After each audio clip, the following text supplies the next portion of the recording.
Bonjour mon ami, c'est Lucilla Léon-Félix, coach en stratégie financière et business. Je te souhaite la bienvenue sur ma chaîne. Ici, je parle entrepreneuriat, stratégie financière, développement personnel. Donc, si l'une de ces thématiques t'intéresse, je t'invite chaleureusement à t'abonner à cette chaîne. Tu peux également cliquer sur la petite cloche en bas à droite. Comme ça, tu seras averti par notification à chaque fois que je mettrai en ligne une nouvelle vidéo. L'une de nos nombreuses vidéos hebdomadaires qui vont t'apporter du bon contenu en termes de mindset, développement personnel, stratégie financière comme celle que je m'apprête à partager avec toi. Deuxième chose, va en barre de description, tu verras un lien, clique dessus. Il s'agit d'un tout petit questionnaire très rapide à remplir. À l'issue, une fois que tu l'auras rempli, je t'offre une demi-heure de coaching stratégique pour mettre en place avec toi tes premières actions, tes premiers objectifs pour aller vers la vie de tes rêves et augmenter tes revenus. Sans plus tarder, entrons dans le vif du sujet. Aujourd'hui, je voulais évoquer avec toi la psychologie de l'argent. En fait, je me suis rendu compte et je m'en rends compte à travers les messages que je reçois, même à travers les vidéos que je partage avec toi, que l'argent demeure un sujet tabou. Peut-être que tu as du mal à parler d'argent. Peut-être que tu as du mal à ce qu'on te parle d'argent. Peut-être que de parler d'argent te met mal à l'aise. Donc, si c'est le cas, je t'invite à rester jusqu'au bout de cette vidéo puisque je suis sûre qu'elle t'aidera.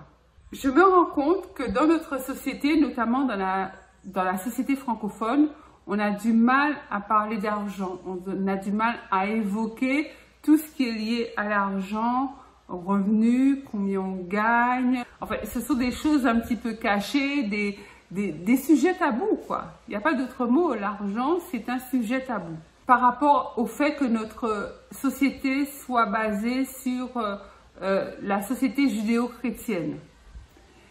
Et c'est vrai, j'ai déjà eu l'occasion de le dire, la religion a souvent galvaudé l'argent, a souvent véhiculé des croyances, de fausses croyances, soi-disant tirées de la Bible, que l'argent était sale et que l'argent venait du diable. Souvent, dans la religion, on associe le fait que Judas ait reçu de l'argent et c'est cet argent qui a fait qu'il a trahi Jésus. Enfin, c'est plein d'amalgames, plein d'amalgames qu'on a créé comme ça dans la tête des gens en leur faisant croire que l'argent était mal. Il sera plus facile à un chameau d'entrer dans le chat d'une aiguille qu'à un riche d'entrer au royaume des cieux. Et en fait, ce passage-là de la Bible, c'est une traduction erronée en fait, parce que lorsqu'on a fait des recherches, c'était pas le chat de l'aiguille, le petit trou par lequel on fait passer le fil, parce que effectivement, quel que soit l'objet, enfin, quand on parle du chat d'une aiguille, forcément, on se dit non mais waouh, ah ouais, ça doit être compliqué hein, pour un riche, le royaume des cieux, c'est vraiment pas pour lui. Alors qu'en fait, c'était une traduction, le chat de l'aiguille. Mais en fait, c'était la manière dont étaient bâties les villes, en fait, et les différentes portes pour pouvoir rentrer dans la ville. Et c'était pas du tout le chat de l'aiguille tel qu'on se le représente, enfin, l'aiguille de la couturière, parce qu'en plus, je pense que ces aiguilles n'existaient même pas à l'époque où la Bible a été écrite. Bref, il y a un autre passage qui dit on ne peut pas aimer Dieu et Mammon. Alors, Mammon était considéré comme le dieu de l'argent, des choses vénales, du monde, etc., etc. Tout ça, ça n'a vraiment aucun rapport. En plus, je trouve ça complètement déplacé, sans aucun intérêt, sans aucun rapport. Tout simplement parce qu'il n'est pas question d'aimer l'argent. L'argent, c'est pas quelque chose que l'on aime ou qu'on n'aime pas. L'argent, c'est un moyen dont on se sert. Donc, par contre, on peut aimer les expériences que procure l'argent. On peut aimer le fait que l'argent permette d'envoyer ses enfants dans une bonne école. L'argent permet de faire le bien autour de soi, de participer à des œuvres caritatives. L'argent permet de faire de beaux voyages. L'argent permet de s'acheter une belle voiture.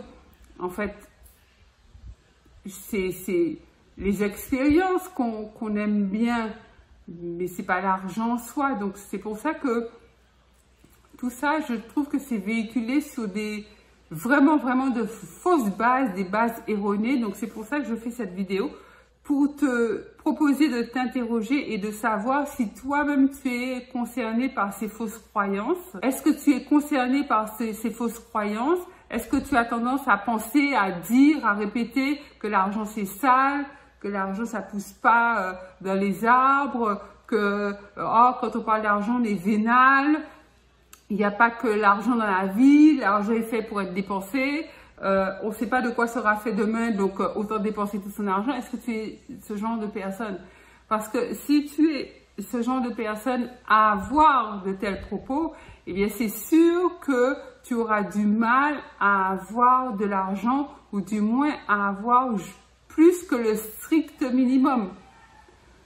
Tu auras de l'argent pour pouvoir survivre, mais tu n'en auras guère plus. Et ça, c'est dommage parce que l'argent permet vraiment de se faire du bien, de faire du bien à ses proches, à sa famille, et surtout de faire du bien autour de soi.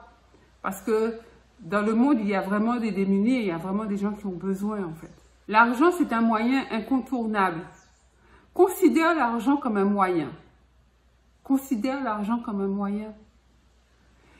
Et plus tu as d'argent, plus tu as un moyen, plus tu as d'argent, plus tu as de possibilités de faire des choses extraordinaires autour de toi.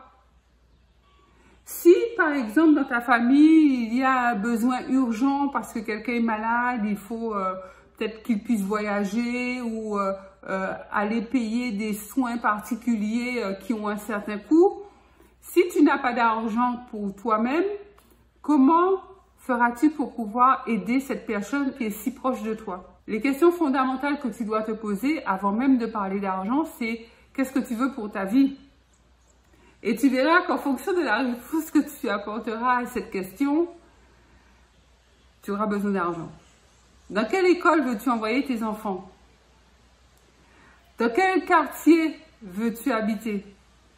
Quel genre de voiture veux-tu conduire?